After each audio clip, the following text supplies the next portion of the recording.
Karen noted, we can see some folks popping on the line now. We'll give maybe just about 2 minutes and then we'll jump in. And for anyone who is not able to make it today, if you have any colleagues, we will be sharing a recording of this session for future reference.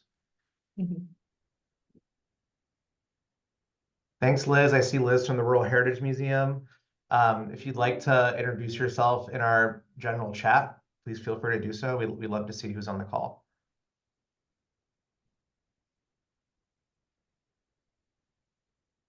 Oh, nice. We've got Kent County in here. That's awesome.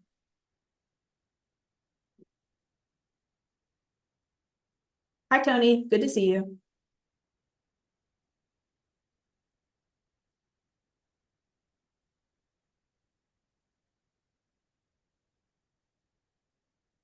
Frederick County too. Nice, nice. Good spread.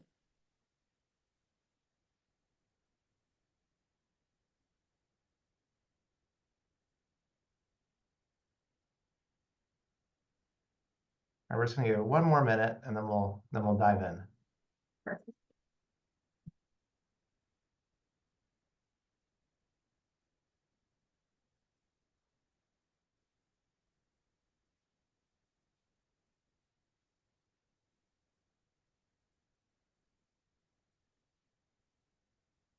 Water's Edge Museum, beautiful place. Enjoy visiting yeah. there. Oh, we've got Hagerstown in here again too. Fantastic. We did notice that some folks were having issues with the registration link this morning. It was included in the confirmation email, and we have been trying to forward that to folks as they come along. You should have just gotten your reminder email with the Zoom link today. So did it just within the hour or so.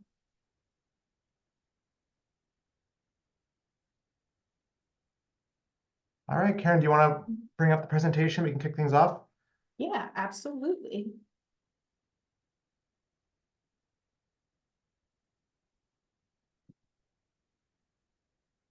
I'll just share my screen.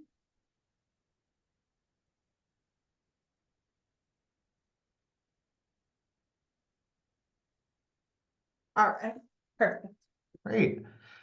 All right, everyone. So we'll kick off with some general introductions. Thanks to everyone who's already introduced themselves in the chat to see where you're zooming in from. My name is David Belew. I'm Vice President of External Affairs at the Maryland Center for History and Culture. That includes our marketing, some of our membership work, as well as administration of the Miller History Fund, which we'll be talking about today. Karen? Awesome. Thanks, David. And I'm Karen Gasior. I'm our grants officer here at Maryland Center for History and Culture. Been here for about 3 years or so. This is my second time working through a Miller History Fund cycle with David. Some of you might recognize me from last year. So I'm super excited to be here again. And this compromises about half of my duties here. I also do all the grant writing and management for our own grants at MCHC. So it's nice to be on the other end of things for a little bit and give a little bit of money away. So thank you everyone for being here today. I'm just going to provide a general overview of the Miller History Fund, where we're at in this grant making year. And then Karen is going to be walking us through the application process. We do have some time built in for question and answers at the end of our session. But if you could just leave those questions in the Q&A function, you should see that on your Zoom webinar screen. Direct questions there, and it'll be easy for us to navigate and make sure that those are answered. A little bit easier than popping a question in the chat feature, which we also encourage folks to use. So just enter those questions as they come along. If we see anything pressing or particularly urgent relating to a topic we're covering, we might dive in and try and answer it right then. But otherwise, for the most part, we're going to wait until the end of the session to do question and answers. I've already shared this earlier when we first logged on, but for folks who are just joining us now, we are recording this webinar, and we will be sharing the recording with our Miller History Fund list and publishing it on our website for folks who weren't able to make it or want to refer to it later. The other thing to stress is that our team here at MCHC is eager and willing to schedule a one-on-one consultation call with you if you have any questions about Mill History Fund or the applicability of your project. So thanks so much. And with that, I'll talk a bit about this grant program and what its goals are.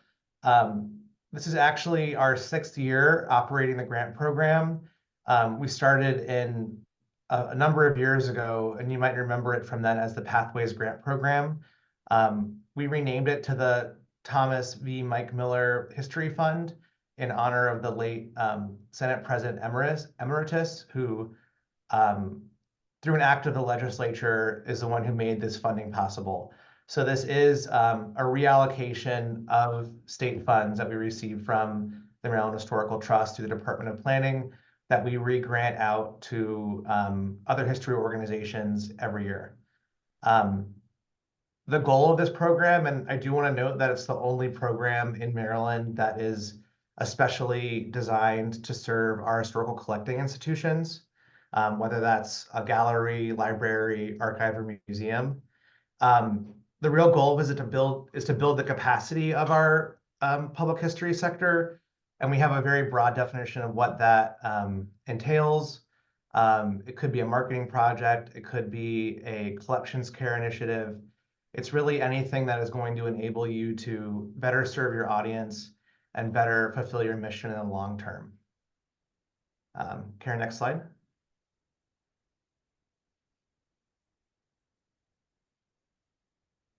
So I've already noted some of this stuff in my preamble. Again, this is state funding.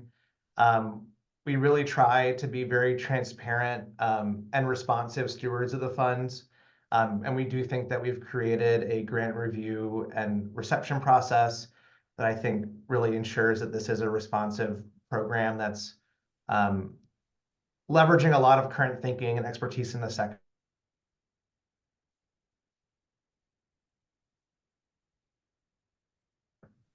And with that, I'm just going to leave it to Karen to walk us through some of the proposal process. Awesome. Thanks so much, David.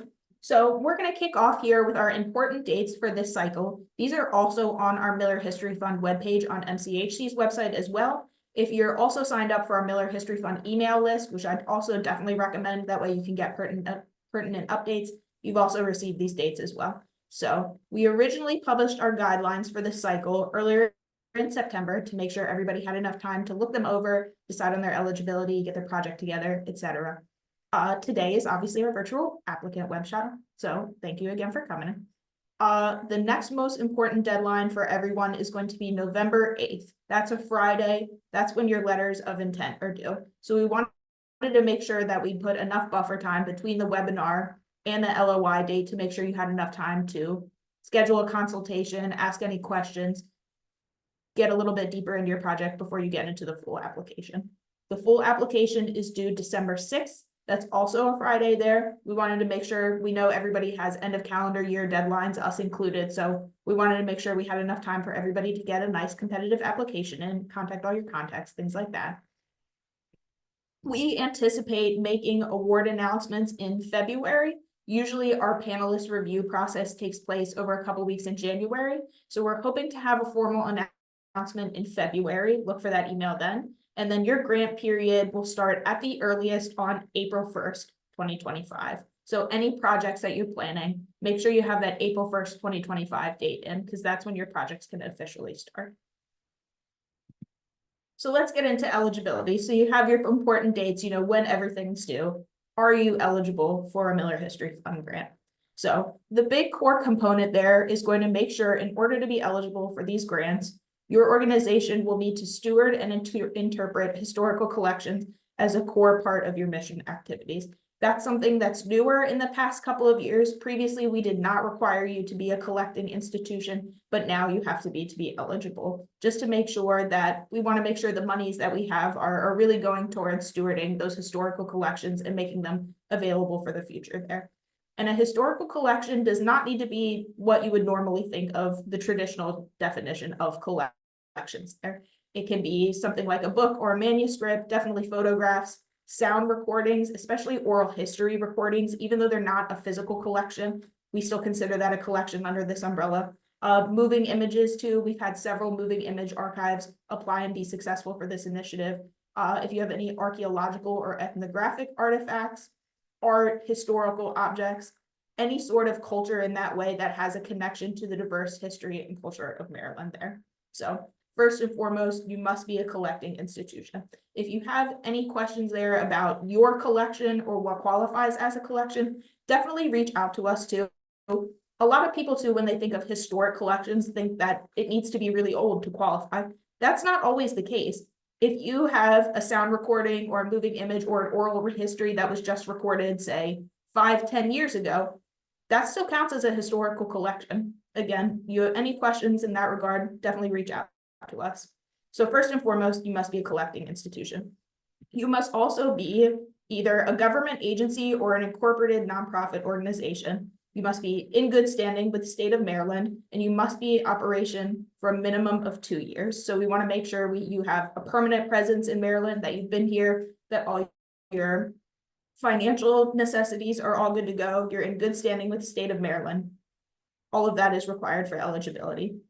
You must also have an annual operating budget of less than $2 billion. Again, because we have limited grant monies and we want to make sure they're spread equitably, we want to make sure that they're going to the smaller organizations that really may have trouble just, keeping the lights on, keeping their collections in good condition. So we do make exceptions. If you are a department who is part of a larger organization, but you have a distinct mission that's separate from your larger organization, we can work with you. We've had several friends groups who are kind of under the umbrella of like a county or a state parks department that have been successful. Friends groups for groups like Fort McHenry or for parks as well. We've had them had success as well. Just make sure if you think you fall under this umbrella, we would strongly recommend that you give David and I or a call or an email there just to make sure. Because we've had, again, some groups that qualify pretty outright, but others, we're not so sure if there's a distinct mission that those subunits have that will qualify them for this initiative. So again, any questions or any doubt about that, definitely schedule a call or send us an email. We'll be happy to sort you out. And so the final piece here, obviously, if you are not located in Maryland, you would be ineligible. If you have received a previous Miller History Fund grant, you should also wait to reapply, just again, to make sure that our funds are spread out equitably. So you must wait a minimum of 1 grant cycle after the conclusion of your grant period to reapply. So say you applied in FY22, so in 2021, under that cycle, you had a 2-year grant period that went until 2023. You would need to wait the duration of the 2024 grant cycle, and you'd be able to apply again in 2025. So again, we welcome repeat applicants. We love to see people be successful again. We just want to make sure that everybody gets a turn there. So again, if you have been previously successful or previously applied, just check in with us to make sure that you're still eligible for applying for another cycle. So now that you've determined your organization is eligible, let's talk about your project here. So like David said, the overarching goal of Miller History Fund is to build the long-term capacity of the stewards of Maryland's historical collections. Successful projects will demonstrate how grant-funded activities lead to a stronger organization or heritage community in the future. So I've gotten a lot of questions just over the past 2 years, and with collecting institutions, one of the most popular projects is obviously going to be, an exhibition. You're a collecting institution, you want to make sure your objects are on display and interpreted for your audiences. But when looking at projects like that, definitely consider this goal here.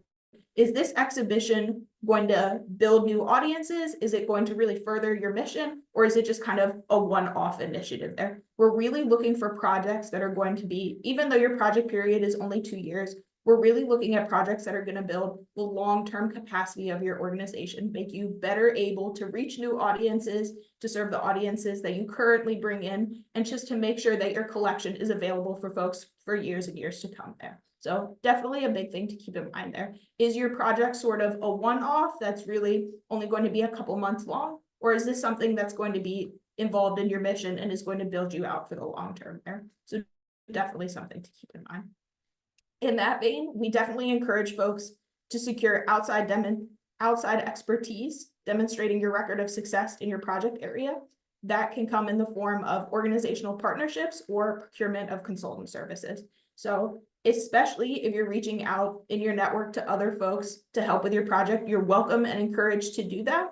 I would just always recommend, if you're working with someone else or you're bringing a vendor or a contractor into your project, definitely have something in the form of either a letter of commitment or a quote for their services, just to ensure that we know that your partner is ready to go.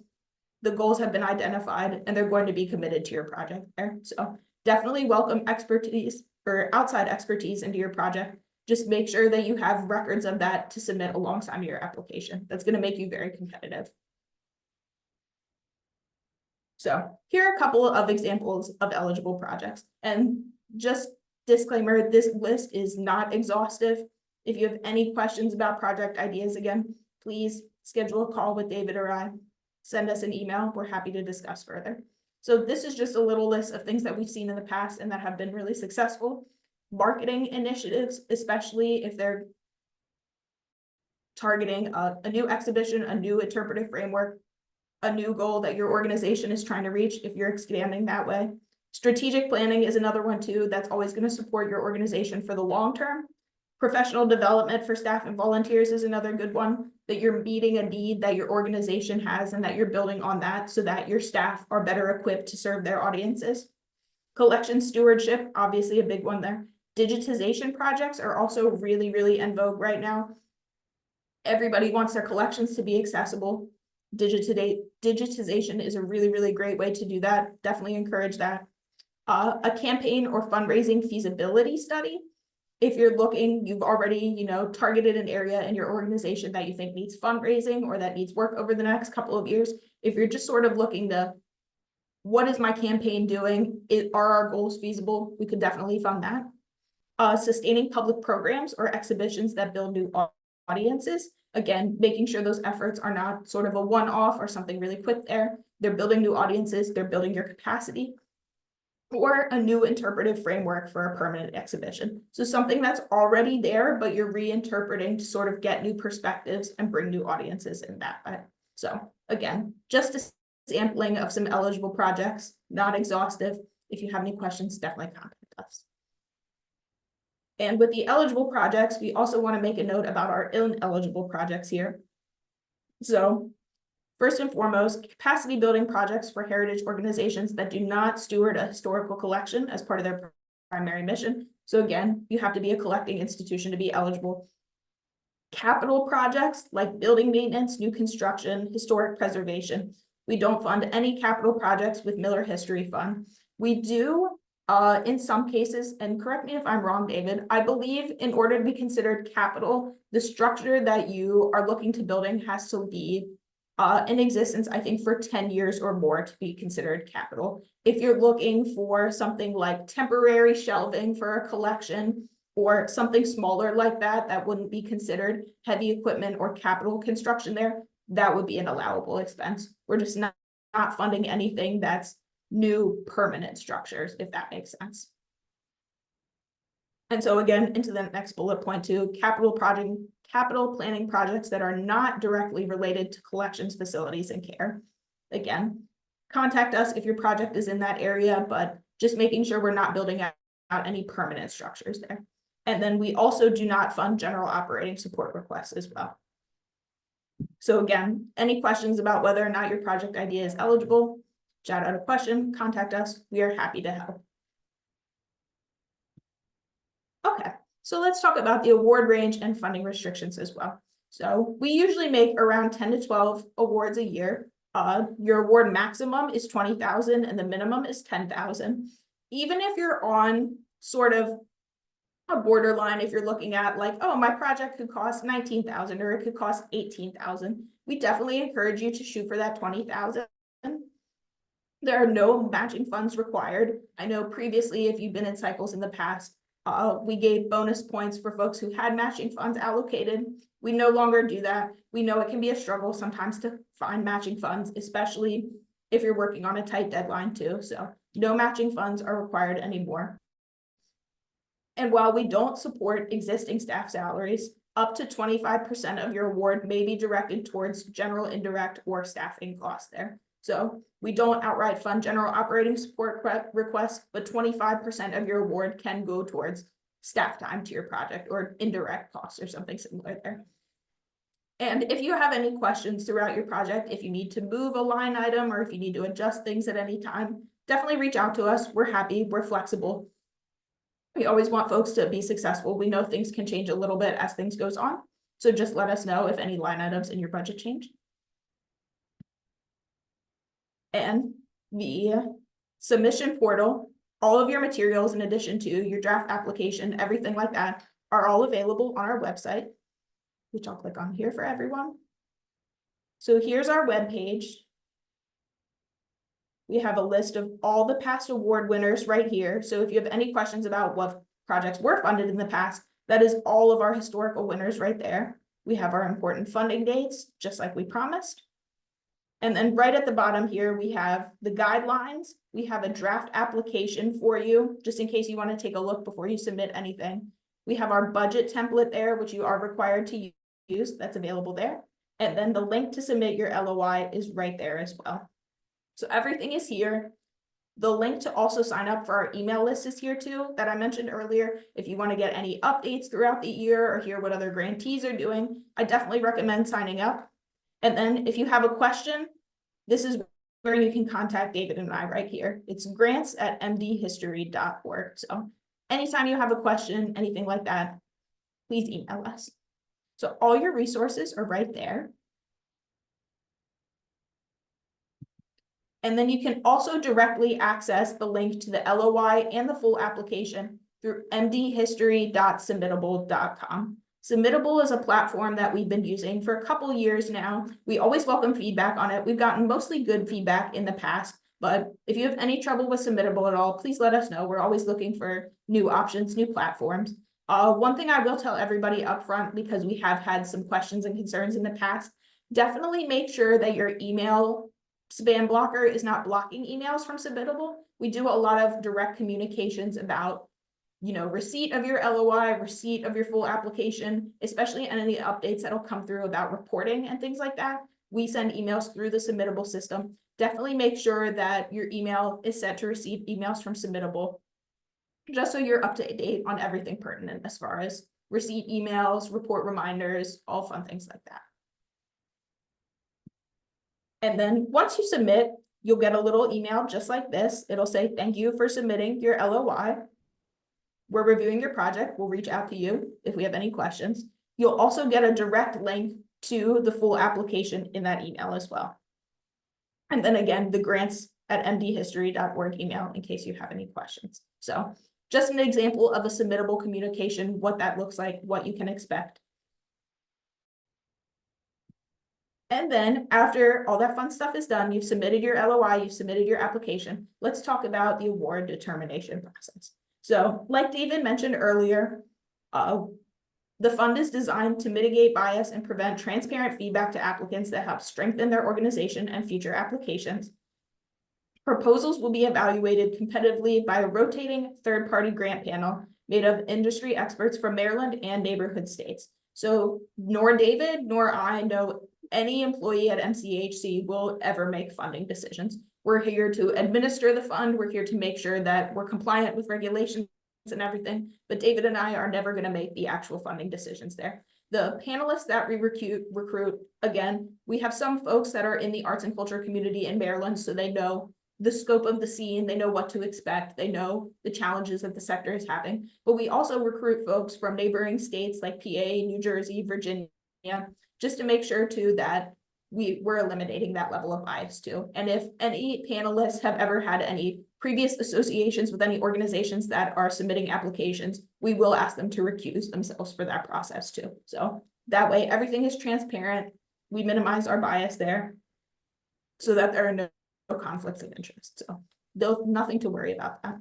And then panelists will score proposals on a scale of 1 to 5 based off the following 6 criteria, which I'll get into. So here are evaluation criteria, which if you applied last year, they are the same as last year. We've done some little updates in the past couple of years to make sure that the evaluation criteria is as responsive as possible. So we are looking at, for your project, it's heritage value, it's clarity, it's relevancy, impact, expertise, and sustainability. So heritage value, really looking again, has the applicant demonstrated the social and academic value of their collections that they steward to Maryland's broader culture and their immediate community? Is the resource central to the applicant's mission? Has the applicant demonstrated the extent to which their historical collections are made accessible and relevant to the diverse population of Maryland? If you are within a specific heritage area, which most folks are, some are not, this is a great space to talk about how your organization and how your project is going to drive new folks into your heritage area, is going to connect people to your mission and to your resources that might not have otherwise interacted with them. This is a really great space for this. And if you're not in a heritage area, we'll talk a little bit more about that in a minute, because we do want to make sure that we're getting folks not only from the heritage areas across Maryland, but from every aspect of Maryland, because we want to make sure funding is truly statewide. So that's the heritage value component. Clarity is pretty upfront. Is your purpose, scope, timeline, and roles and responsibilities clearly defined? Does your budget clearly align with your outcomes? And has the applicant demonstrated that the projected costs are reasonable for the work provided? So if you're ever having any problems with clarity, or you're looking at, is this clear enough? I always like to recommend giving your project or your draft a look from somebody who has no idea what the project is about, is not involved in it, doesn't have any blind spots in that way. In that manner, they can maybe take a look and say, like, oh, like this hasn't really been fully explained to me, or I have a question about this aspect of the project. Like, can we clarify a little bit? And due to popular request from feedback that we've gotten in previous years, we have allowed a little bit more space in the application if you want to write a little bit more. Again, not required. I know some folks were feeling like they needed to write right up to the word limit, but no pressure to do that whatsoever. But just knowing that there is additional space in the application as based on previous years for you to outline this a little bit more clearly. So just making sure, again, that everything in your project makes sense, it's supported by your outcomes, and especially when looking at your costs and making sure that they're reasonable again too. If you're working with any vendors or contractors, having a quote from them too, so that it matches up with your budget is always extremely helpful. So then we go into relevancy. So how does your project affect your immediate community in your organization? What service are you doing that is relevant for your community?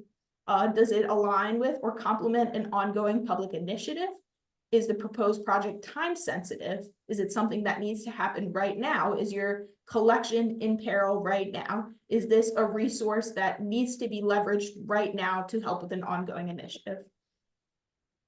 Yeah, does it leverage an upcoming anniversary, save an imperiled collection, or stabilize a struggling organization? All of that is going to be into relevancy too. And I would also add, just to make sure that whatever your project is, not only should it be relevant to your immediate community, but also, again, to the diverse population of Maryland at large. A lot of folks in the past have been able to say, you know, this project impacts my community, my immediate community right now in 3 different ways, but we really want to look to how does this serve a statewide population as well? How does it build new audiences, make new collections, again, boost your capacity to serve residents of Maryland there. So that's in relevancy. And then we have impact. Have you demonstrated how your project increases your capacity or your mission? How might organizational operations and outlook improve as a result of successful completion of the project? How is that effort realized in stewardship of their historical resource or value for the audience they serve? Projects that contribute to cross-organizational collaboration and the capacity of resiliency of Maryland's broader heritage community will be given special consideration. So again, you are more than welcome to partner with other organizations that are eligible on your project. We really love to see folks connected across the state. Definitely welcome you to utilize your networks and everything like that. We always welcome joint proposals. We really like to see that cross-state collaboration. And then expertise. Does the proposed project team have the demonstrated expertise in the activities needed for the successful project completion? Expertise in this area ranges from representation from the group the project proposes to serve to the community-based projects to formalize conservation training for collection stewardship projects. Applicants should clearly describe the roles, responsibilities, and qualifications of the project team members. Definitely include uploading resumes of all your relevant project partners. Again, if you're looking to hire a contractor or fill a temporary role, someone that's going to be involved in your project, if you don't have that person selected right away, that's okay. If you have a request for proposal or request for qualifications that you're going to put out to find that contractor or vendor, definitely recommend including that there so that even though we can't see that you've already hired somebody, we can see the type of person that you're looking for, and the panelists can determine whether or not the qualifications are suited for your project. So definitely recommend RFPs, RFQs, resumes to be included there. And again, too, just if you're working with a specific group of people or community, just knowing too that their expertise has been included, consulted, and forefronted in the project as well. You know, not doing a project about a community rather than with the community. Again, seeing that collaboration there. And then the big one at the end here is sustainability. So this is again about long-term capacity building. So is your project going to impact, or how is the project going to impact, and organizational benefits will be sustained over time? Would a Miller History Fund grant be leveraged by other organizational resources such as additional funds, staff time, or volunteer time? Definitely recommend again too, if you are looking at any other grant sources currently or applying for anything else, definitely mention that. Again, we want to make sure too that Miller History Funds are going to be used in long-term efforts, not something that's going to fizzle out right away. Definitely, if you're using staff time outside what you're looking for from Miller History Fund, definitely recommend including that volunteer time as well.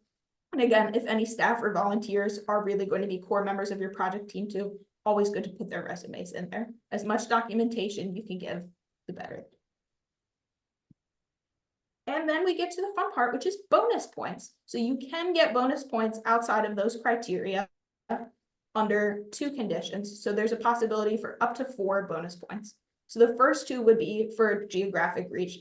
I know I talked a little bit about specific organizations belonging in heritage areas. If you are in a heritage area, you probably know that you have access to additional funding from your local heritage area that other folks outside the heritage area do not get.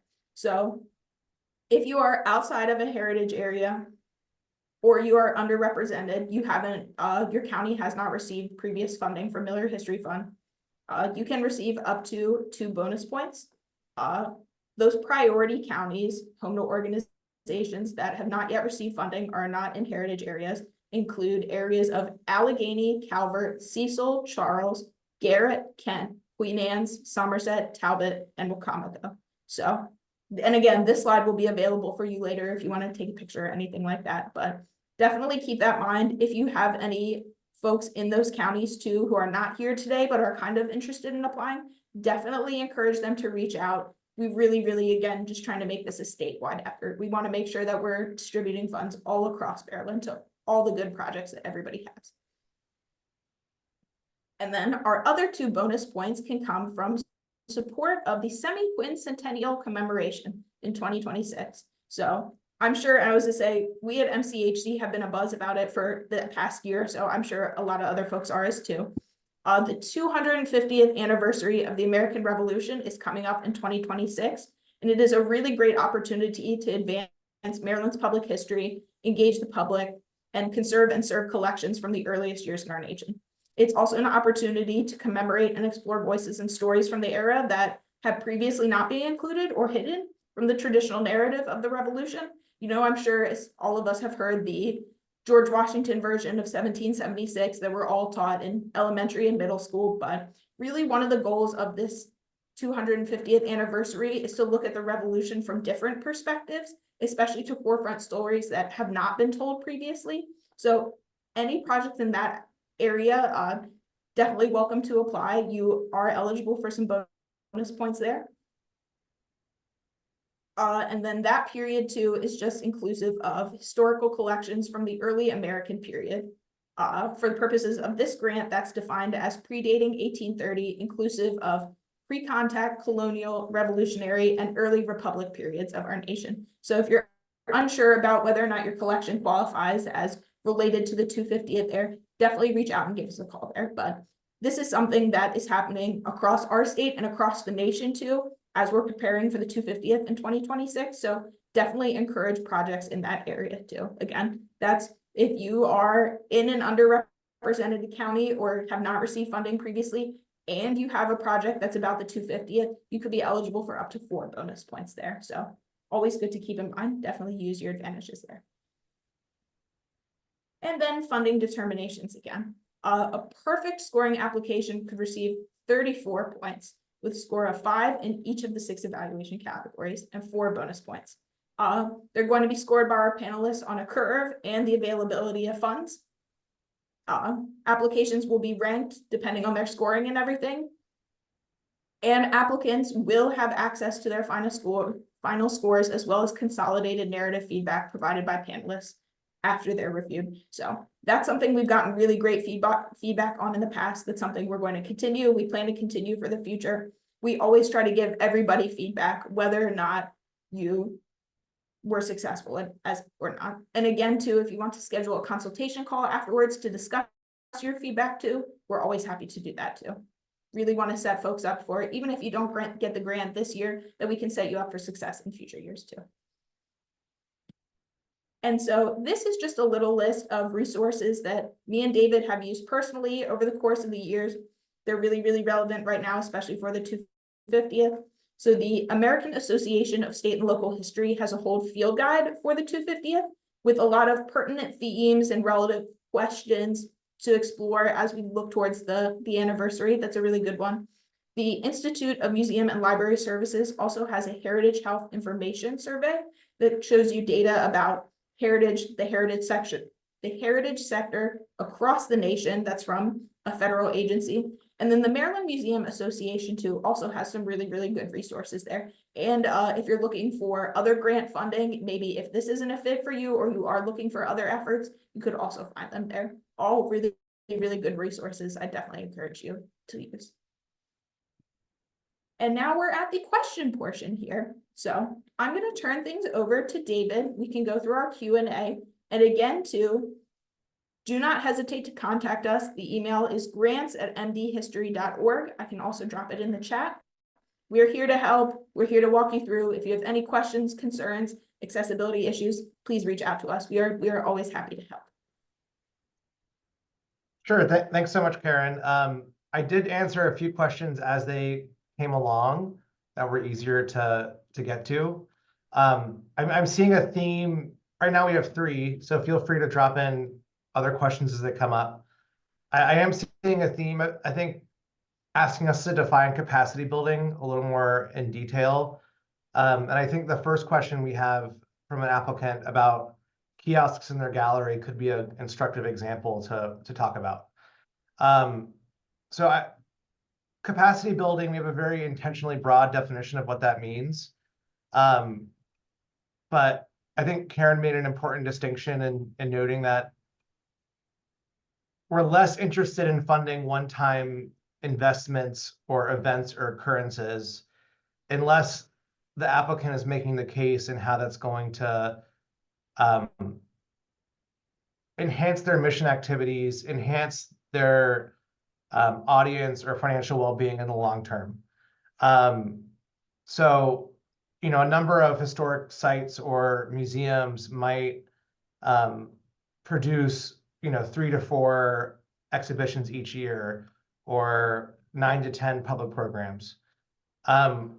We wouldn't be interested in funding just one exhibition if it was part of your regular schedule of activities. Because we want to see how this is like a special project that's going to boost your capacity in the long term. I think that we have had some successful applicants for exhibition projects where they've made the case that, they're basically an historic site that has one large permanent exhibition. That might be part of the visitor experience for many, many years to come. We would see that as capacity building because we're giving you like we're helping you create a long-term asset. I think another example is that we're really interested in funding planning efforts or studies. Maybe think about historical collection as another example. We would not be interested in supporting the acquisition of one object because presumably that's something that you'd be doing on a regular recurring basis. If you wanted to create a new collections management plan, for example, something that is going to inform your conservation stewardship for many years to come, inform your collecting and acquisitions policy for many years to come, that in contrast to the one-off acquisition, that would be considered capacity building. You know, oftentimes it's the behind the scenes type of things and work where it might be less eligible for a sponsorship or an individual donor to support because it is relatively invisible to the public. We want to support those types of things. And we're also very cognizant of how this grant program operates within the context of the different funding opportunities that are available in Maryland. You know, that's part of the reason we don't support capital building projects, because the $20,000 that you might get from the Miller History Fund grant program, in contrast to some of the state level investments that are available that could be 6 figures and up, we don't see this program as being able to make a significant impact there. We also try to fund things that other grant programs in our sector don't fund. So, you know, heritage area grants, which are probably our largest funding source for public history work right now, they don't support marketing or fundraising work. Like we're interested in supporting that because we very much see those two activities as capacity building, whether it's building your audience and your base of visitation, or it's building the financial sustainability of the organization. We had a really good question in the chat following up on that. Would creating a traveling exhibition be eligible under those guidelines under capacity building? I think it depends on how the traveling exhibit is framed and what the goals are. I think if the applicant makes a strong case that this is a special initiative that's going to build their overall awareness, and they outline a plan for how they're going to sustain the impact of the traveling exhibit into their operations in the long term, I think that could be eligible. But it's all about making the case to the review panel about why that is building your capacity. I see someone had a general indirect or staffing cost question. So it's really whatever you want. I mean, it's whatever. You're allowed to reserve up to 25% of your grant for just your general operations. I know every organization manages their budget a little bit differently. And some folks are like so incredibly grant dependent, or they're volunteer run. They might not have pre-budgeted expenses coming into the year because they're looking at those different revenue opportunities. But you really are allowed to use that 25% for whatever purpose you deem is most appropriate, as long as it's you know, kosher within our grant agreement guidelines. So these are state funds, so the rules for how you use state funds would apply. I see a question about creating a program for countywide school children. I certainly think that if you're making the case that that's a curriculum or a program that's going to have a scaled impact where it's really accessible to every student in your county, and it's bringing your organization's experiences to that whole new audience segment, I could certainly see that as being capacity building.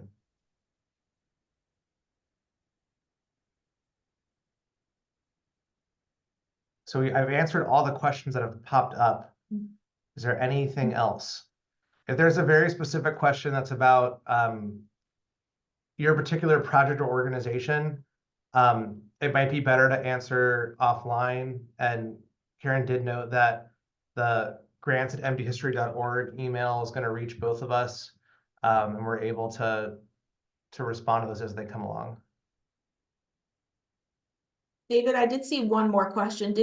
Someone said, this is my first time applying for the grant. We want to add some kiosks to our gallery. Would that be something that would be funded?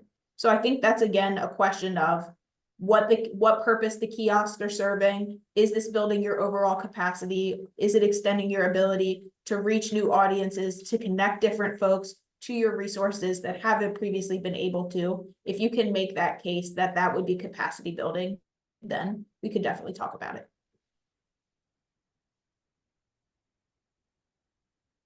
Oh, wonderful. If there aren't any other questions, I think we're going to go ahead and conclude this webinar. I hope to hear from many of you, and we're available to answer questions up until November 8th when the letter of intent is due.